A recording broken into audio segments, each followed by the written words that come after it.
Well, look who we have here. The little baby street squid is researching leader bikes again. Much like peeking behind the beaded curtain at the video rental store in 2002, let this video arouse your more deviant desires. Leader bikes on the street? How absolutely scandalous. Powerful motorcycles are a slippery slope, with each bump and displacement making harder for many to scratch the itch of exhilaration, despite the general consensus that there really is no reason to have a 1000cc sport bike for street use. There are countless riders who choose to do so, and many others who see a leader bike as their motorcycle white whale. Is it ego? Is it hubris? Would Icarus ride a leader bike to redline on the street and melt his waxen cylinders? Today we're going to talk about everything you need to know about leader bikes on today's episode of 1000 Cubes Sport Bike Dude Yami Noob. Let's get into it. So what is a leader bike? For the metrically challenged here in the good old US of A, our perception of liters is limited to the quantity of Mountain Dew that is consumed on a daily basis, but in terms of engine displacement, a liter refers to 1000 cc's, or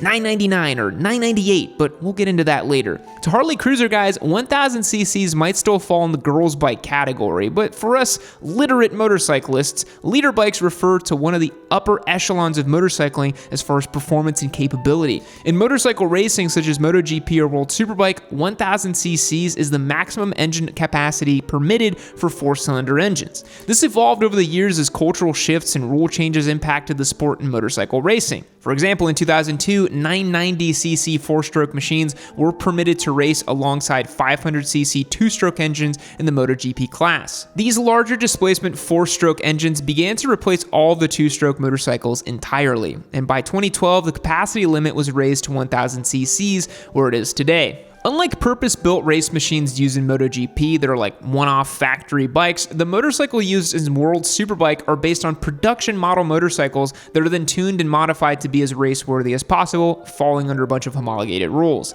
World Superbike have similar capacity limitations of 1000 cc for 4-cylinder engines, although they do have the caveat of allowing 1200 cc's for twin-cylinder engines, thanks to Ducati going Karen mode and asking to speak to the manager in 2007 because they no longer produced a motorcycle with a 999cc twin engine. As a result, when the rules were changed to allow up to 1200cc engines for twin-cylinder bikes, and Ducati was able to race their 1098 Superbike. I guess that poses as good an opportunity as any to discuss the allure of 4-cylinder motorcycle engines. There must be advantages to that engine architecture if 2-cylinder engines would be granted an additional 200 cc's to work with in Superbike. Not to mention that a screaming 4-cylinder engine is an important element of a leader bike that makes all street squids swoon. 4-cylinder engines are advantageous for motorcycle racing because of the way that the power can continue to rev out and make power until the top of the rev range. This power band is related to the bore and stroke of the engine. A 4-cylinder engine designed for use in a sport bike, whether it be a 600 or a leader bike, will have a square or over square bore and stroke. This means that the diameter of the pistons is larger than the stroke of the engine, allowing the pistons to rev to a high redline.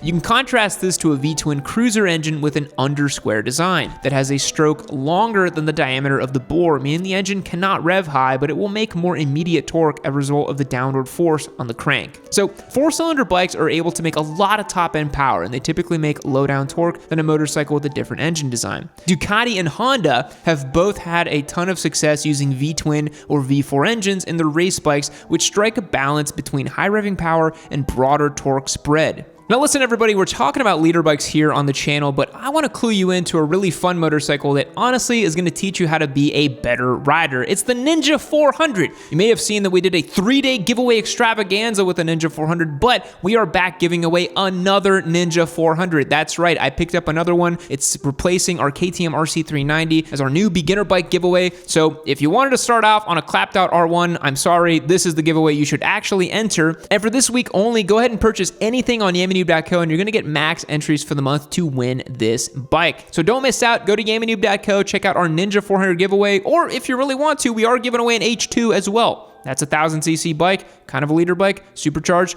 pretty sweet. Go and check that out. Now back to the video. The way leader bikes generally make their power is one of the few reasons they are not ideal for street use. Granted, a leader bike will have far more immediate torque than a 600 class sport bike thanks to the extra displacement, but you'll still never come close to being able to take full advantage of everything that engine has to offer. I mean, you could theoretically never leave first gear on a leader bike when riding in most traffic situations. I mean, seriously, we've had a ton of leader bikes here on the channel. I've owned them for several of the giveaways, and the Honda Fireblade CBR 1000 Triple ZX-10R SP, I think first gear ended at like 94 miles an hour. You could literally ride in just first gear. It's insane. A 1000cc sport bike is designed for the sport of motorcycle racing. Thus, the riding position is designed for an athletic pilot to be tucked into the pocket as they lean the bike over from side to side on a track in very extreme conditions. There are very few circumstances in which this would be at all preferable to a more relaxing sport touring position for street duty. Similarly, a leader bike, although featuring fully adjustable suspension, will not really be tuned or dialed for comfort on rough city streets. Outside of the ergonomics package, leader bikes will also lack the creature comforts that make a motorcycle comfortable for sustained riding, like wind protection, suitable passenger accommodations, or reasonable luggage options. Motorcycle racing is a sport that requires specific equipment. Riding a super sport motorcycle on the street is the equivalent of wearing a full set of football pads in your daily life. Sure, you'll be well equipped if you need to tackle a running back in the grocery store, but the chances of that happening are non-existent, and instead you'll just look like a goon in a costume. But alas, plenty of people still commit to the leader bike use on the street because you gotta go fast. I get it. That's why y'all want to do this. So let's take a quick look at some popular leader bikes as well as some alternative options. For the most part, Japanese race bikes are pretty similar. So to save you all from the monotony, I will not detail each one. You can sort of just interpret the details and imagine them in your favorite team's colors. But our representative for this segment will be the ZX-10R. Not to say that the Ninja trumps all other leader bikes from the big four, but we've had a lot of Kawasaki content on the channel, so we'll just roll with it. Seriously, 3 of our giveaway bikes right now are Kawasaki's. It's crazy. The ZX-10R is designed in the archetype of most modern leader bikes. It has a 998cc 4-cylinder engine making power to the tune of 203 horsepower and 84 foot-pounds of torque. Because every leader bike needs to make over 200 horsepower now, because otherwise, what is the point? And in order to control a motorcycle with this much power, you gotta have top-line braking and suspension components. The ZX-10R has Showa suspension in the front as well as Brembo brakes. In the year of our Yam 2023, you cannot sell a leader bike without a tech package 100 times more advanced than the computer system used by NASA to land Apollo 11 on the moon. Within this tech package, you will find power modes, traction control, corner control, engine brake control, intelligent ABS as opposed to dumb ABS, launch control, a TFT display, and a quick shifter. You will find each leader bike from the rest of the big four tends to follow this similar archetype, with maybe each sacrificing a feature or two for the sake of a cheaper price tag. Suzuki. One of the most notable differences amongst Japanese leader bikes is the use of the cross-plane crank design in the engine in the Yamaha R1. This engine design has many advantages in terms of power delivery and reduction of inertial torque, but also creates an amazing exhaust note with a lot more character than your standard inline 4. A brand new Japanese leader bike will tend to run you between $16,000 and $18,000 MSRP. Then there's always the true enthusiast trim models like the Fireblade or the R1M that will have even higher end components and carbon fiber farkles and a higher price tag. As far as European leader bikes go, there are the BMW S1000RR and the Ducati Panigale, and the Aprilia RS-V4. If you're at all familiar with the channel here, you know I've had a bone to pick with the S1000RR for years now. It's just too clinical and soulless, and the people who romanticize about owning one but could never afford it are just as insufferable as those who do ride one and won't shut up about it. So if you've made it this far into the video and you still want a leader bike and a BMW S1000RR at that, you are beyond my help. So I'm going to give you the Cliff Notes version. 999cc 4-cylinder, 205 horsepower, 83 pounds of torque, and more tech than a bankrupt Radio Shack. It'll run you like 20 to 25K depending on the options you'll end up paying for 1 semester of college for the service technician's children every time you drop it off at a dealer for work. Speaking of expensive service, Ducati has the Panigale V2, V4, and V4R. The V2 has only 955cc's engine, and it's a twin, and the V4 has an 1103cc engine. Are either of these bikes officially leader bikes? I don't know, but I do know they exist as motorcycles derived from motorcycle racing, which at the heart is the core of the leader bike ideology. I will say I don't really consider the V2 a leader bike, but that's also because our perception of what a leader bike is has deviated so far from the collective imagination of motorcycling. Like, in what world is a 155 horsepower, 955cc motorcycle not a leader bike? I mean, I'm pretty sure a Suzuki Gixxer 1000 from 2006 made about 170 horsepower, but the concept basically is like, in order to be a leader bike, it needs 4 cylinders and it needs to make like over 160 horsepower. That's kind of like the idea there. The Panigale V4R uses a smaller 998cc engine that is tuned and modified to make crazy amounts of power, specifically to meet capacity requirements in WSBK. That's like a whole other bag of worms. You don't want a Panigale V4R. It's like 40 grand and it's literally a race bike. You don't want that bike. The Panigale V2 makes 155 horsepower and 77 foot-pounds of torque and costs just over 18 grand MSRP. The The Panigale V4 makes 210 horsepower and 91 foot-pounds of torque and costs $25,500 in the base trim. And the fully goated race spec Panigale V4R makes 237 horsepower and 82 foot-pounds of torque with a price tag of $45,000. It's almost as if the V4R exists exclusively to be a platform for world superbike racing, but you didn't hear it from me.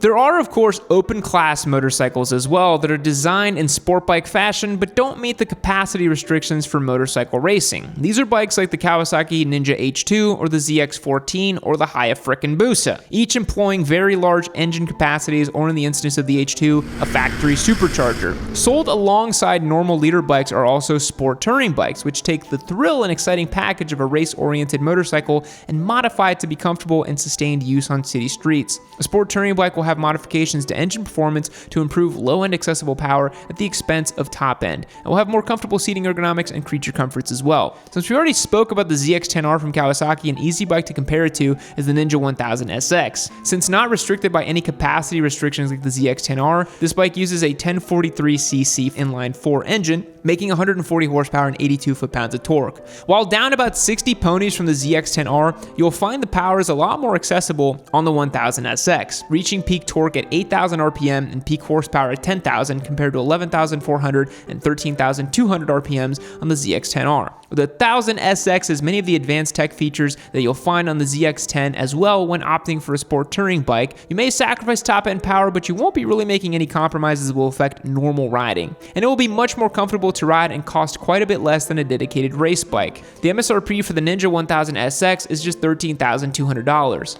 Some other noteworthy sport-oriented sport touring bikes are the Suzuki Gixxis 1000 GT, or even the Kawasaki H2 SX if you're financially equipped enough to indulge in some supercharged goodness. And of course, there are naked bikes that have 1000cc engines and more. The style of motorcycle that has been campaigning for the sport bike's extinction for nearly 10 years, naked bikes are far more varied than a traditional sport bike and suitable for all types of riding. But if you're watching a leader bike video, the best chance I have from dissuading you from the leader bike squid life is by schlepping some of my favorite hyper naked motorcycles. Look, I get it. I like going fast and committing squidly acts as much as the next guy, but it is not 2008 anymore, my guy. You've got options better suited for street riding than a super sport motorcycle. You've got bikes like the KTM Super Duke 1290 that makes 180 horsepower and 103 foot-pounds of torque from its 1301cc V-twin engine. Is it a leader bike? Nah, it's a 1.3 liter bike. It's even better. And if you're dedicated to the inline 4 life, there is the Yamaha MT-10, which still uses the awesome cross-plane 4-cylinder from the R1, but in a comfortable street fighter style. Or even the humble CB1000R that I rode last month that left me very impressed. My point being that the value proposition for 1000cc sport bikes is diminishing in allure when there are so many other options for bikes that are more comfortable and practical and equally stupidly fast for the places where 99% of riders will take them. So if you're dead set on a leader bike with fairings, go for it. Truthfully, I don't really care what you ride, honestly. And I say that with love. Unless it's an S1000RR. In that case, you can get the hell out of here and not come back. Just kidding. But really, I do enjoy stupidly fast and impractical sport bikes every now and then too. But like I said, it's 2023, your options are boundless, and maybe it's time to realign your value system and take leader bikes down a peg or two in the ranks of best, coolest, or fastest motorcycles ever made. Because let's be honest, we all know CVT scooters are truly the most goated two-wheel machines. Thanks for making it to the end of the video. Be sure to subscribe if you liked this video, and let me know down below if you think leader bikes are overhyped or not. Catch you later. Fact. In early 20th century, a man named Tarare gained fame for his extraordinary appetite and bizarre eating habits. He could consume enormous amounts of food, including live animals, stones, and even whole baskets of apples. Despite his insatiable hunger, Tarare remained remarkably thin. His unusual condition and eating habits remain a mystery to this day, as he was never diagnosed with a specific medical condition. Goodbye. Well, look at you. You've made it to the end of another Yami Noob video. You should consider yourself pretty lucky because I have curated this one right over here for you to continue watching. It's probably just as good as the one you just saw. Unless you hated the one you just saw. I don't know, maybe leave me a comment down below about how much you hated it as well too. Or just keep watching this one. Make sure you keep watching Yami Noob. Don't forget to keep watching Yami Noob. That's the most important thing. Keep watching Yami Noob.